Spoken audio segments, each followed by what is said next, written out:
It's getting dark outside. This time, I'm going to talk about headlight. There are many types of headlight.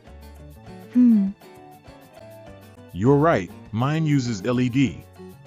There are other types motorcycle using halogen bulb. This case you can easily replace the bulb. Okay.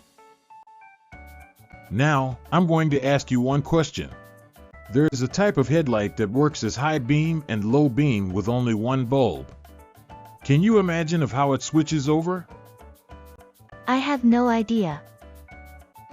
This is how it works. These spiral wires lightning changes depending on high or low.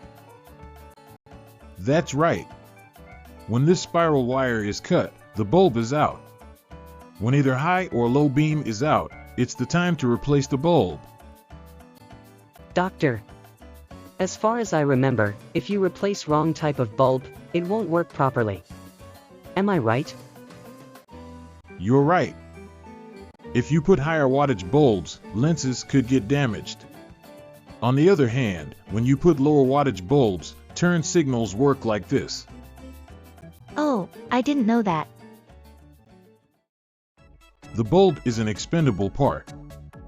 You don't have to be worried as long as you do pre-ride inspection of your motorcycle and replace bulbs at a Honda dealer when it is out.